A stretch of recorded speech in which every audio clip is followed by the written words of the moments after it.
Сәлем баршаларыңызға. Бүгінгі менің қозғайын деп отқан тақырыбым Zoom бағдарламасы деп аталады. 1 сентябрь жақындап келе жатыр. Жалпы Zoom-ды қолданатын мамандарға, Zoom-мен жұмыс жасайтын оқушыларға және мұғалімдерге осыны қалай дұрыс настройка жасаймыз? Маған бірнеше сұрақтар келіп түсіп жатады.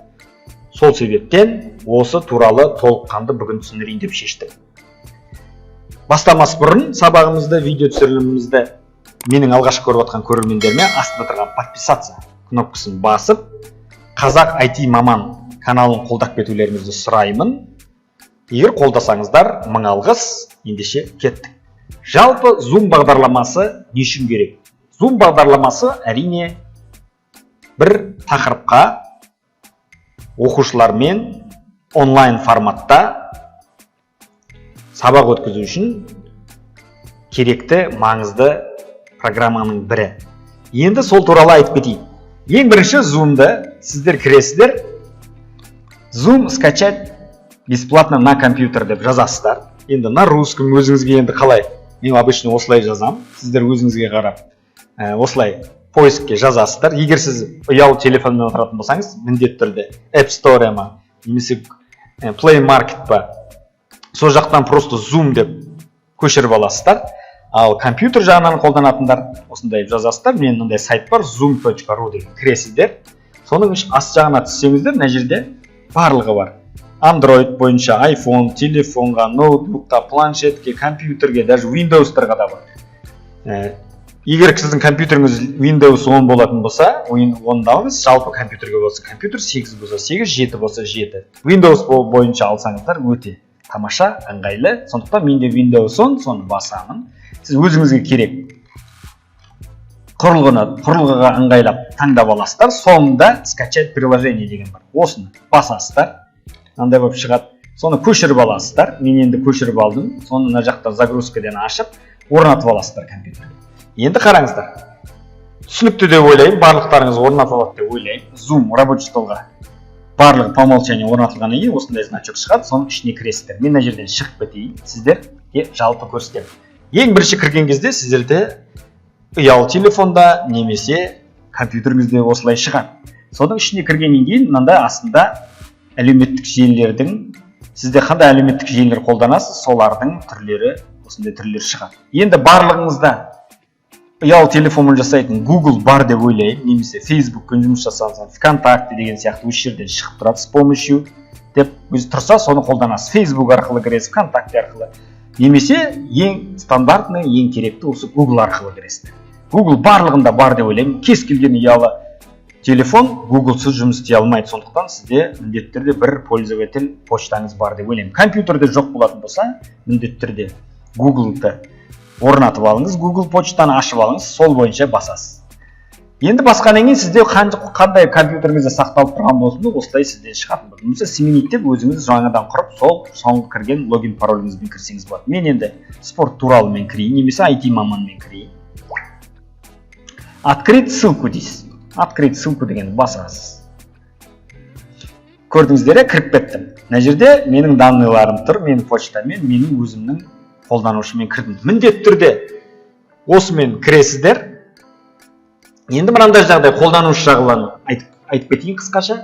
Сізге мұғаліміңіз ертең WhatsApp-пен жібереді. Сол WhatsApp-пен міндетті түрде бірінші жасайтын функцияңыз Zoom-ды орнатасыз. Өзіңізді Zoom-ды орнатқаннан кейін міндетті түрде өзіңіздің пользовательмен кіресіз. Қандай әлеуметтік желіде жаңа көрсетіп кеттім, әлеуметтік желі арқылы немесе Google почта арқылы кіресіз. Кіргеннен кейін барып, жаңағы WhatsApp-ыңызға жіберген или қайда жіберген Телеграмға жібере ма, сол жіберген Zoom-ға кіріңіз деген ссылканы басып, міндетті түрде автоматты түрде осыны сақтап қойсаңыз, кіріп кететін боласыз.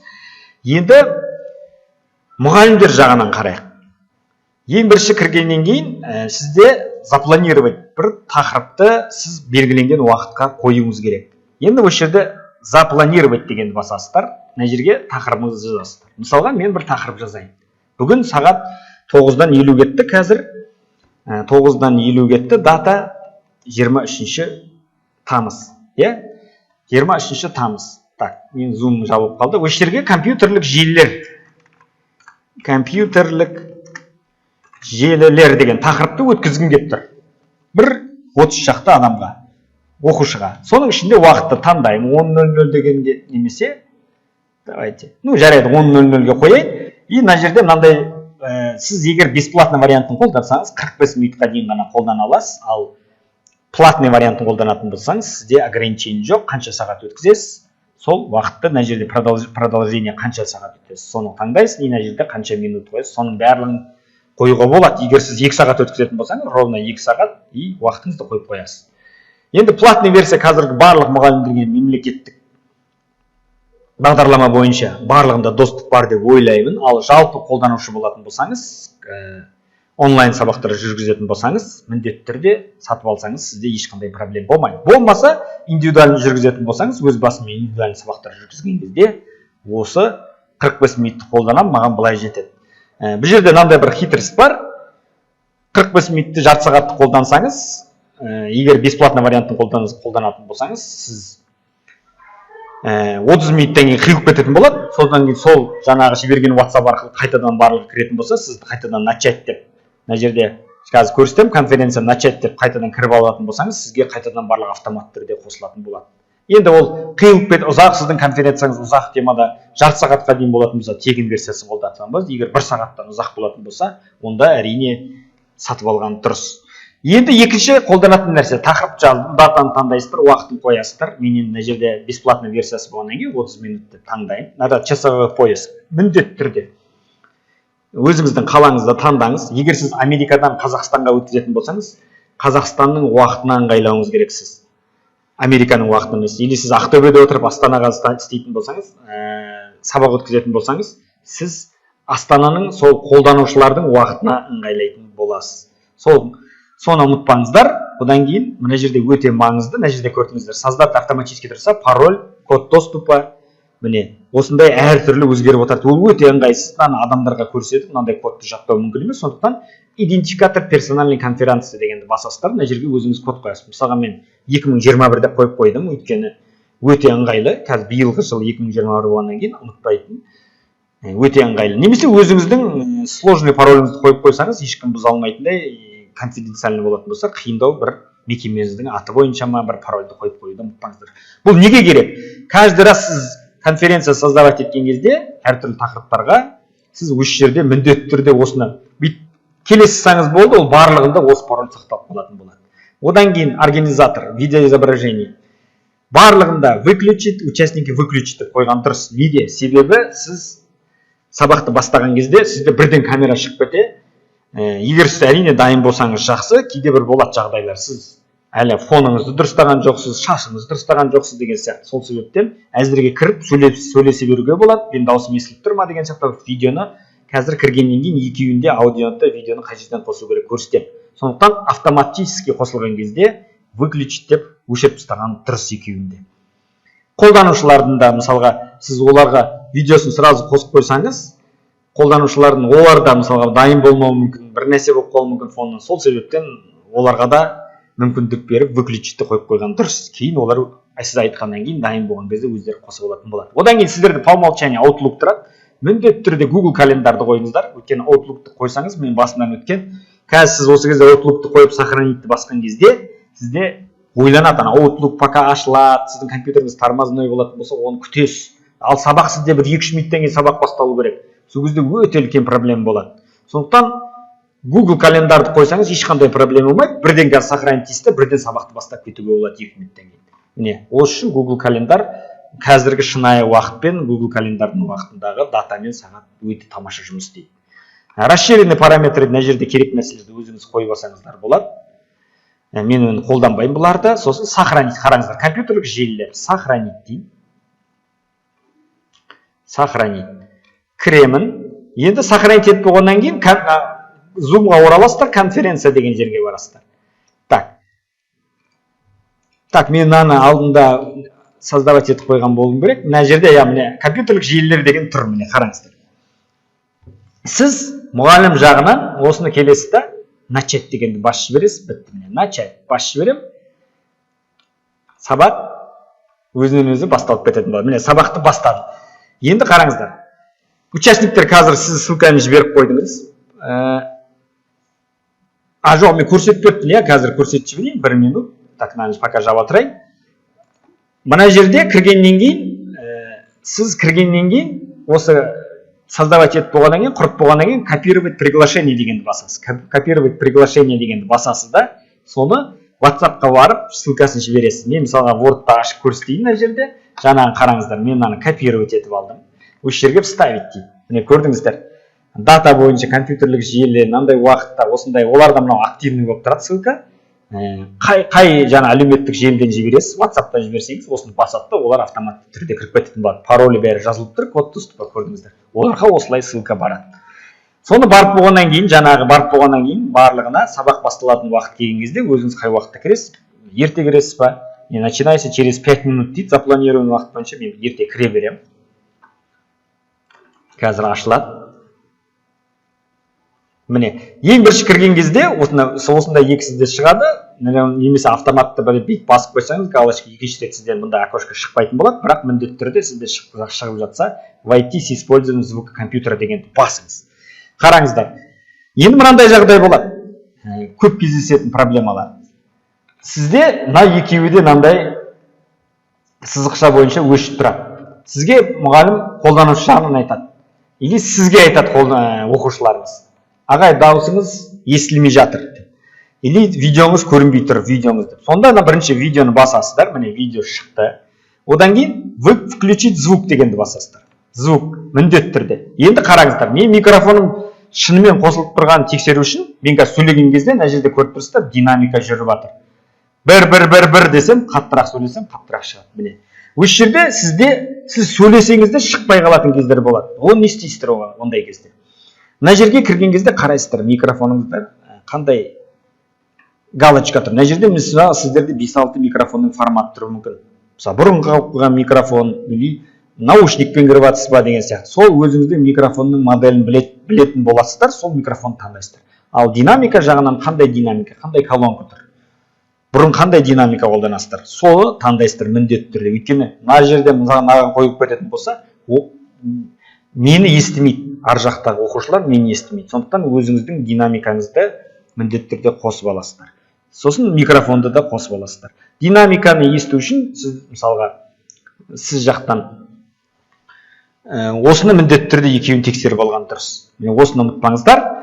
Видео қосылды. Мына жерде видео қосылмаса, мына жерде таңдайсыздар. Мысалы, логика, қандай видео камералар тұр. Мына жерде мысалы менде 922 Pro Stream webcam тұр. Міне осыны таңдадым. Мен видео, мысалы бірнеше видео тұруы мүмкін. Сол өзіңізге керек видеоның форматын таңдайсыз. Міне видео менде істеп тұр, тамаша. Видео егер сіздерде мынандай бір причиналар болды, өте менде көп кездеседі.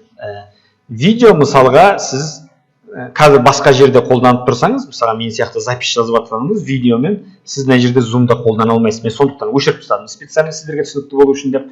Ал сізде мына жерде басасы шықпайды. Неге шықпайды? Өйткені сіз видео басқа жерде қолданып тұруы мүмкін. Мысалы басқа бір видео қолданатын WhatsApp-та ашылып қалуы мүмкін деген сияқты. Сол жақтан барлығында өшіріңіздер міндетті түрде. Одан кейін зумда без проблем қосылатын болады. Егер мына жерде қанша үстінен басқанда қосылмай жатса, онда сізде бір жерде видео қосылып тұр деген білдіреді. Мен ең проблемалар кездесетін жағы осы. Одан кейін чат деген нәрсе бар. Чат не үшін керек? Мысалға мен администратор болатын болсам, сабақ жүргізетін мұғалім болатын болсам, мына жерде все деп барлығына жіберемін. Нақты бір оқушыға жіберетін болсам, мына списктің ішіне сол керек оқушының атын таңдаймын да, соған жеке өзіне сообщение жазамын. Ал керісінше қолданушылар мұғалімге жіберетін болса, мына жерде сол мұғалімді таңдайды, все демейсіздер, все десеңіздер барлық мына жерде қолданушылар көріп қояды. Сіз жеке мұғалімнің өзіне жазу үшін мұғалімнің атын мына жерде сол мен мысалы мен атым Олжас болса, мен Олжас ағай, мен қалай атымды қойдым, сол Олжас ағай деген сияқты таңдайсыздар да, соған чатта жазасыздар. Түсінікті деп ойлаймын, чаттың мәселесі. Одан кейін бізге, так, мынаны свернуть етіп, закрыть дей салайын чатты. Одан кейін мынандай участники деген бар. Енді көп кездесетін проблемалар, көп кезде мұғалімдеріміз кіріп кетеді да, и анарада 30 адам отырады, и мұғалімнің кім екенін білмей жатады. Мына жерде қанша адам тұрады спискте. Сондай кезде мұғалім немесе оқушылар керісінше сізді мұғалім танымауы мүмкін кім отырғанын. Сондықтан сіздер мамаларыңыздың біреулердің соткілерімен кіріп кеткен кезде олардың әрине Google аккаунттарының аттары шығып тұрады мына жерде. Немесе қандай атпен соңғы рет кірді, сол атпен шығып тұратын болады. Соны міндетті түрде дополнительный ішіне кіріп переименовать. Сіздерде мынандай видео тұратын болса, оң жағын басып переименовать деген тауып аласыздар. сол жерде атты бересіздер. Например, мен кім деп қояйын? Тимур деп қояйын. Тимур, окей. Көрдіңіздер, мен Тимур деп, организатор Тимур деп өзгертті. Сіздер әрқайсыларыңыз өздеріңіздің аттарыңызды өзгертесіздер. Осыны міндетті түрде ұмытпаңыздар, ең керек функция. Одан кейін мынандай безопасность деген бар. Мысалға, мынандай нәрсе бар. Менің профилімде бір Google'ымда ұнамайтын сурет тұруы мүмкін да, мысалға. Мен көрсеткім келмейді. Оны қалай істейсіздер? Мына жерде безопасностьіне кірген кезде скрипт изображение профиля деген бассаңыздар, көрдіңіздер. Бірінші әрпі Т Тимурова, Т деп осылай шығады. Әшейін жай ғана осындай изображение шығады. Керекті функциялардың бірі. Кейде болады енді сондай бір скрывать ету керек. Ал керек емес болатын болса, ешнәрсе ұялмайтын болсаңыз, осылай шығарып қойсаңыздар болады. Одан кейін мына жерде запись деген бар.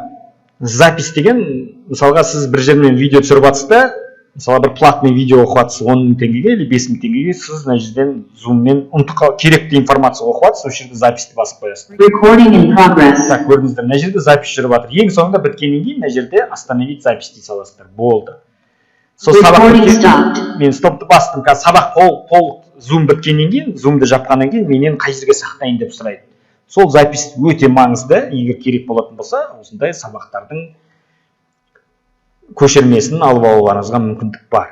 Енді бұл жерде керек нәрсе, енді мұғалім мен мысалға студенттерге өзімнің рабочий столымнан немесе өзімнің дайындаған презентациямды қалай көрсетемін. Немесе сіз сондай бір конференцияға қатысып жатсыз, сіз презентацияны қалай көрсетесіз. Ол мынандай нәрсе бар. Бірінші демонстрация экрана дегенді басасыздар, соның ішінде базовыйдың ішінде экран деген бар. Соны міндетті түрде басасыздар. Экранды бассаңыздар, көрдіңіздер, экранда менде барлық нені көшіріп алды. Мысалға мен осы жерде не ашып жатырмын, оны экранмен полный көрдіңіздер, толық экранда не көрсетіп жатырмын, соның барлығын олар көретін болады. Мысалы, картинка, мына жерде бір нәрсе айтып жатырмын, мынандай деген тақырып мынандай деп айтып жатсаңыз, олар менің экрандағы нәрсені толық көрсетеді. Егер сіздер толық экранды көрмесін бір определенный областьте, жеке бір жерді көрсін десеңіздер, онда онаға қайтадан зумға ораламыз, демонстрация экрана басамыз. Расширениесінде часть экрана деген бар. Часть экрана деген бассаңыз, міне менде выделение бар. Мысалға мен осы жерді бүйтіп қойып қояйын. Так. Әдемілеп. Міне, осы жердегі нәрсені ғана көреді менің қолданушыларым. Түсінікті деп ойлаймын. Тек кейде болады ондай жағдайлар өте маңызды. Сізде мысалы бір көрсеткіңіз келмейтін информациялар бар, немесе артық ақпараттар бар. Тек өзіңізге керек осындай часть бөліктерін, экранның бөліктерін көрсетсеңіздер болады. Немесе әрине толық экранды ашып қойып, презентацияңызды ашып қоясыз да, осы жерде көрсете бересіз. Негізгі ең маңызды функциялар осылар осы жерде. Так. Ең маңыздылардың бәрін айттым деп ойлаймын, сіздерге түсінікті болды деп ойлаймын. Сіздерге ұнаса, ең бастысы лайк басып, Қазақ IT маман каналын қолдап кетуді ұмытпаңыздар. Келесі осындай қызықты видео форматты сабақтарда кездескенше сау саламатта болайық. Сау болыңыздар.